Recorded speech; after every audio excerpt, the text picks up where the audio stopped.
Hello, welcome to Review on Point. Today I'm going to talk about drama serial Red. I know एक दो episode miss हो गई हैं मगर उसमें इसमें ही कवर कर लेंगे। तो लेट्स स्टार्ट। एपिसोड नंबर 17 से स्टार्ट करते हैं, जहाँ पर हमने वो एक छोटा सा क्लिप दोबारा देखा जो कि बहुत पावरफुल था, जहाँ पर सालार जो है कामरान भाई को कहता है डोंट टच हर अगेन। और बहरहाल सिर्फ हाइलाइट्स ही डिस्कस करेंगे क्योंकि बीच में बहुत कुछ हुआ है। आनन फानन ईमान और सालार की शादी भी हो गई है, जिसके ऊपर काफ़ी ज़्यादा क्रिटिसिज्म भी सुनने को मिला कि ये एकदम किस तरह इसने अपने बाप को बताए बगैर स्टेप ले लिया। दूसरी एक और चीज़ जो मैंने नोटिस की थी वो ये थी कि ईमान को पता था कि इसकी एक जगह पे बात पक्की हुई हुई है, स्टिल उसने उसको शादी के लिए ऑफ़र की। सालार को ईमान ने ख़ुद की, अपने बाप की खुशी की वजह से की। बट समझ मुझे ये नहीं आई कि अगर वो बाप को कॉन्फिडेंस में लेकर बात करती, क्योंकि हम करती तो ईमान साहिबा अपनी ही मर्ज़ी हैं, तो अगर वो आलम साहब को बताकर भी ये सब कुछ करती तो इवेंचुअली आलम साहब ने ओके हो ही जाना था, जिस तरह वो अब हो गए हैं। खैर, दूसरी जो तरफ है वो साफ़ पता चल रहा है कि वो इसके लिए एक बहुत बड़ा मसीहा बनकर साबित हुई है। सालार के लिए ईमान जब वो उसके घर गई है, उसे एक एपिसोड के अंदर, एक रात के अंदर ही सारा डायनामिक सालार का उसके घर वालों के साथ जो भी कुछ था उसको पता चल गया।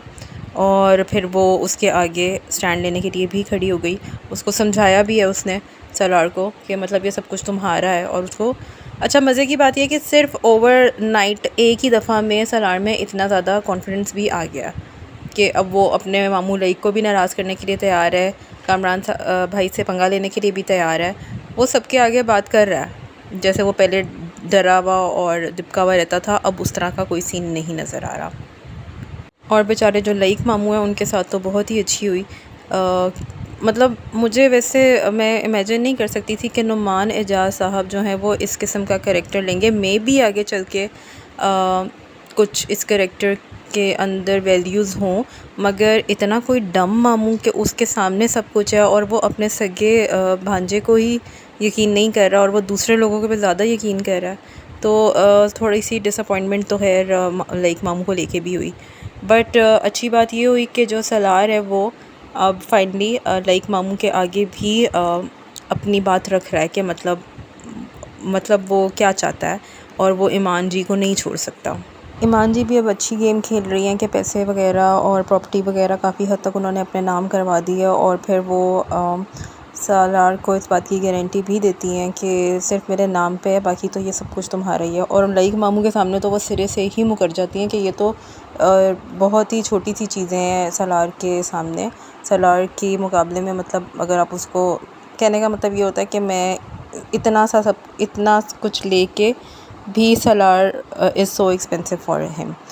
तो खैर, ये सारा सीन है। ईमान की पिछली एक दो किस्तों में जैसे समझ नहीं आ रही थी, अब समझ में आ रही है कि वो एक उसने ब्लंडरी तो मार दी जो इसने शादी जिस तरह से की है, मगर आगे सब अब बहुत मज़े का ड्रामा लग रहा है क्योंकि एक ड्रामे के अंदर ना स्पार्क सा है।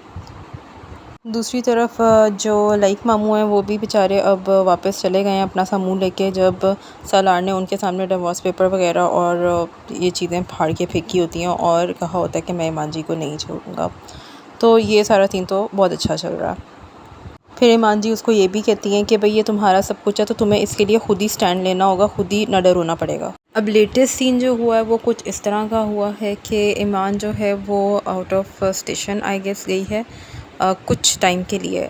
और उसी सारे सीन के अंदर जब वो यहाँ नहीं है तो सवेरा के ऊपर भी जुल्म हुआ, जमील भाई ने उसे फिर मारा और उसका खून वगैरह भी निकला। सवेरा की ज़िंदगी तो लगता है अब तभी ठीक होगी जब आलम साहब मर जाएंगे, क्योंकि आलम साहब की वजह से ही वो कोई स्टैंड नहीं ले रही।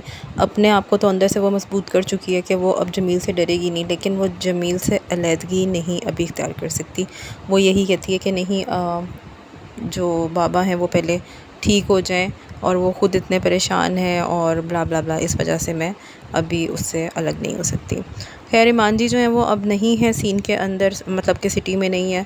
तो साथ ही सवेरा के ऊपर भी जुल्म हुआ, साथ ही आलम साहब की तबीयत भी बिगड़ गई और साथ ही साथ जो बहुत इंपॉर्टेंट चीज़ हुई वो ये हुई कि फ़र्स्ट टाइम सालार जो है वो तैयार होकर अपने ऑफ़िस गया। और लोग बड़ा हैरान हो रहे थे और सारे यही कह रहे थे कि जो उसके फ़ादर होते हैं वो भी नहीं है और कामरान भाई भी नहीं आए। तो आप किस तरह आ गए। सारे बड़े हो रहे होते हैं और मतलब ये अंदर ही अंदर कॉन्फिडेंस सा होकर उधर जा रहा होता है, अपने ऑफिस में बैठ रहा होता है। और फिर कामरान भाई का जो है उसे पैगाम आता है कि फ़लानी फ़लानी जगह पहुँचो। जब वो वहाँ पे पहुँचता है तो जी गुंडे उसको पड़ जाते हैं। जी हाँ, जैसे रज़िया गुंडों में फंस जाती है उस तरह हमारे जो बेचारे सालार हैं वो भी गुंडों में फंस जाते हैं। और कामरान भाई उनको मुंह के ऊपर धमकी देते हैं कि मतलब तुम बड़ा उड़ रहे थे ना, अब आ जाओ ज़मीन के ऊपर।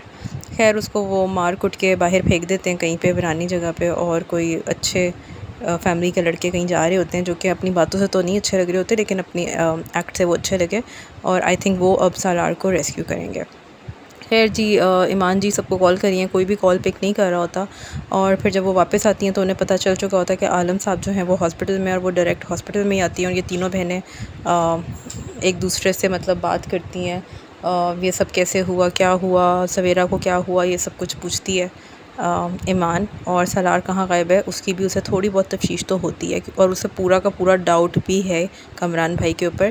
क्योंकि एंड में जब वो कमरान भाई की मामा से पूछती हैं जाके, और मामा मुकर जाती हैं कि भाई तुम्हारे पल्लू के साथ चिपका रहता है आजकल, तो इसके ऊपर मतलब वो मुंह पे बोल देती है कि भाई कमरान भाई का ही हाथ है, उसको ये पता है। कमरान भाई क्योंकि पहले भी इस तरह की हरकत कर चुके हैं, वो अब उसकी डिफेमेशन की तरफ भी आ गए हैं। उसके ऑफिस में गुंडे भेज के उसको बदनाम करने की कोशिश करते हैं ईमान को। लेकिन ईमान तो ईमान है भाई, वो डरती डरती किसी से नहीं है।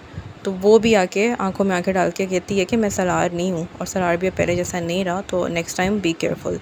जिसके ऊपर वो तो पहले ही तपा हुआ बैठा हुआ होता है कमरान का बाप जो है, वो अब एकदम ही आनन फानन ही सलार के साथ हो गया। अच्छा, एक और चीज़ कि समन जो है वो भी आउट ऑफ द सीन थी इन दोनों एपिसोड के अंदर। खैर उसको तो वैसे भी कोई इतनी लिफ्ट नहीं कोई कराता, जहाँ ज़रूरत होती है वो वहाँ पे ही नज़र आती है। तो अब सीन ये है कि आलम साहब जो हैं वो हॉस्पिटल में हैं, और सालार जो है वो उसको मार के फेंक दिया गया कहीं पे, मतलब ज़ख्मी करके फेंक दिया गया। और साथ ही साथ बड़ी इंपॉर्टेंट चीज़, जो बानो आपा और जैन के वालिद हैं उनका भी एक सीन दिखाया गया, उनकी भी थोड़ी सी कन्वर्सेशन दिखाई गई जिसमें बानो आपा पाकिस्तान को मिस कर रही हैं। तो ये भी बात बहुत ऑब्वियस है कि वो आउट ऑफ द सीन एकदम कहीं से नाजिल नहीं हो जाएंगे, तो जैन का कोई ना कोई कमबैक ज़रूर होगा। ये बात भी फॉर श्योर पता है अब।